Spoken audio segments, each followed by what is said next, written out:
शेतकरी मित्रांनो, आपली तूर शिवनेरी 45 ही आज आपली काढलेली आहे. क्षेत्र होतं 1.25 एकर आणि 1.25 एकर क्षेत्रामध्ये आपण 12 बाय 1 फुटावर तूर लागवड केलेली होती. आणि तूर लागवड केल्यानंतर आपण त्याचं व्यवस्थापन एकदम चांगल्या प्रकारे केलं. शेंडा छाटणी, खताचं नियोजन, फवारणीचं नियोजन हे सर्व आपण यूट्यूबवर आपल्या चॅनलवर टाकलेलं आहे. आणि दुसरी गोष्ट म्हणजे आपण हे सर्व केल्यानंतर याचं व्यवस्थापन पूर्ण झालं. आपली तूर साधारणतः 15 दिवसापूर्वी आपण इथं कापणी केली. कापणी केल्यानंतर आपण त्याला बांधणी केली आणि ह्याच काड्यावर तुराट्याच्या त्याच्यावरच आपल्या पेंड्या वाळू घातल्या. 15 दिवस वाळू घातल्यानंतर आपली तूर जी आहे हे आज आपण इथं काढणी केली. कारण तिची सुडी घातल्यानंतर काढणी केली. आणि काढणी केल्यानंतर सर्वात महत्त्वाचं म्हणजे आज आपली तूर पूर्ण झालेली आहे. आणि तूर सर्वात महत्त्वाची म्हणजे कुठल्याही प्रकारचे बारीक दाणे वगैरे झाले नाही, जाड तूर झाली, एकदम जबरदस्त तूर झाली. आणि सर्वात महत्त्वाचं ही तूर आपण इथं वाळू घातलेली आहे. बघा आपण कशा प्रकारे जाड दाणे आहेत आपण इथं बघू शकता.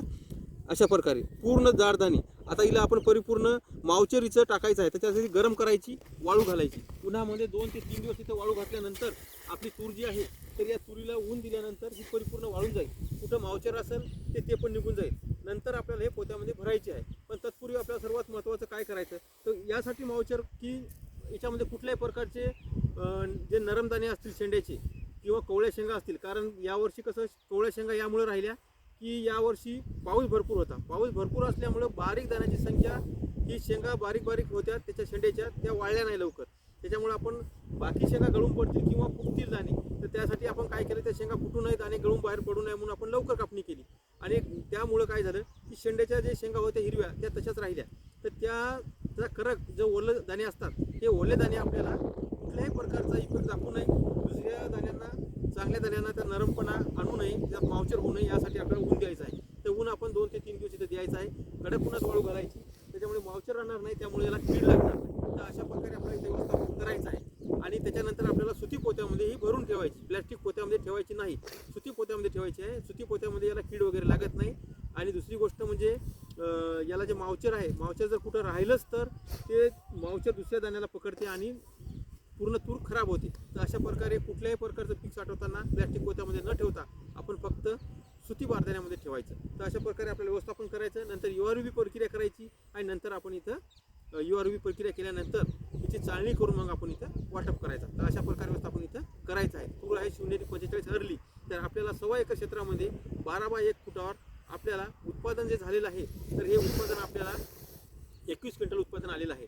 हे किती आलं आपल्याला 50 गुंठ्यामध्ये, म्हणजे 1.25 एकरमध्ये. तर या तुरीपासून एका झाडाला 1 पेंडी किंवा 2 झाडात 1 पेंडी किंवा 3 झाडात 1 पेंडी अशा प्रकारे आपल्याला इथं पेंडीचं उत्पादन आलेलं आहे. आणि 710 पेंडी आपल्याला उत्पादन निघालं होतं. भरगच्च माल आला. शेंगाचं टरफल जाड असल्यामुळं अळीचा अटॅक कमी झाला आणि शेंगाचं टरफल जाड असल्यामुळं इथं शेंगा फुटल्या नाही. आणि उत्पादनसुद्धा दाणा जाड असल्यामुळे उत्पादन भरपूर आलं. टरफल जाड असल्यामुळं फवारण्याचं प्रमाण कमी लागलं. तर अशा प्रकारे तूर शिवनेरी 45 अर्लीवाली हिच्यामुळं भरघोस उत्पादन म्हणजे 21 क्विंटल. तर 1.25 एकरात 21 क्विंटल म्हणजे आपल्याला इथं समजा 50 गुंठे तर 4×5 = 20, म्हणजे इथं आपल्याला 16चा उतारा इथं आलेला आहे. तर 16चा उतारा आपल्याला जबरदस्त उतारा इथं आलेला आहे. तर याच्यामध्ये म्हणजे प्रति गुंठा 40 किलो उत्पादन आलेलं आहे. तर ह्याच्यापेक्षा आपल्याला उत्पादन जास्त वाढलं असतं. कारण त्यावेळेस आपण जर तुरीची ओळ 10 फुटावर ठेवली असती तर आपल्याला उत्पादन जास्त झालं असतं. कारण इथं तुरीच्या ओळी अजून वाढल्या असत्या, म्हणून आपल्याला उत्पादन इथं साधारणतः 20 क्विंटल एकरी उत्पादन आलं असतं. म्हणजे ही तूर एका एकरामध्ये 20 क्विंटल उत्पादन सहज देते. तर अशी ही तूर आहे शिवनेरी 45 अर्लीवाली. तर ही एका एकरामध्ये 4 किलो बियाणं पेरू शकता किंवा एकरी 1.5 ते 2 किलो बियाणं टोकन पण करू शकता. तर इथं 4-4 फुटाचे 2 बेड सोडले आतमध्ये सोयाबीनसाठी आणि बाजूच्या 2 बेडवर आपल्याला म्हणजे 12 फुटावर ही तूर आलेली आहे. तर 12 फुटावर आपल्याला इथं उत्पादन आपण इथं घेतलेलं आहे. तर ही 12 फुटावर टोकन केली, 12 बाय 1 फुटावर. पण पेरणीसुद्धा 12 फुटावर करू शकता, 10 फुटावरही करू शकता. तर तुम्हाला या तुरीपासून भरगच्च उत्पादन घ्यायचं असेल तर आपण या तुरीचं आपण हे जे बी आहे हे बी आपण इथं लावून चांगल्या प्रकारे उत्पादन घेऊ शकता. तूर आहे शिवनेरी 45 अर्ली व्हरायटी. मागच्या वर्षी लेट व्हरायटी होती, ती अति पावसामुळे या वर्षीच्या अजून लेट गेली. आणि त्याच्यानंतर अजून थंडीचा कडाका भरपूर वाढला, बरेच दिवस थंडी होती, त्यामुळं ती गारठल्यामुळं अजून लेट गेली. परंतु ही तूर अर्ली असल्यामुळं लवकर आली. आणि सर्वात महत्त्वाचं हिचं बूड जे आहे हे सर्वात महत्त्वाचं जाड आहे आणि फांद्याची संख्या भरपूर आहे. आपण इथं बघू शकता. तर हे बघा फांद्या कशा आहेत, हे बघा अशा प्रकारे फांद्या आहेत, भरगच्च फांद्या आहेत.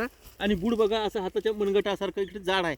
थोडं जवळ घ्या, एकदम जवळ. हां, तर बूड असं जाड आहे, फांद्या बघा, इथून आपण पहिली छाटणी केली, त्याच्यानंतर आपण इथून दुसरी छाटणी केली, तर फांद्याचं प्रमाण पण भरगच्च आहे. तर अशा प्रकारे या पुढच्या वर्षीपासून आपल्याला एक वेगळं पॅटर्न करायचं आहे तयार. विनोद मैन ॲग्री पॅटर्न या नावाने आपण इथे ओळख करणार आहोत. आणि जबरदस्त आपल्याला उत्पादन घ्यायचं आहे. आणि प्रत्येक पिकामध्ये आपल्याला तूर, सोयाबीन, हरभरा, हळद, तीळ वेगवेगळ्या पिकामध्ये आपल्याला उत्पादन घ्यायचं आहे. आणि आपलं पॅटर्न हे प्रत्येक शेतकऱ्यापर्यंत गेलं पाहिजे आणि त्यांना भरगच्च उत्पादन प्रति एकरी झालं पाहिजे आणि शेतकरी मालामाल झाला पाहिजे, यासाठी आपल्याला प्रयत्न करायचे आहेत. तर बघा, तूर शिवनेरी 45 आता URUB प्रक्रियेसाठी आपल्याला इथं एका खोलीमध्ये ठेवायची आहे. तर त्यासाठी आपल्याला 2 उन्हं दिल्यानंतर, उन्हामध्ये वाळवल्यानंतर 2-3 दिवस नंतर आपल्याला ती घरी घेऊन जायची आहे. धन्यवाद.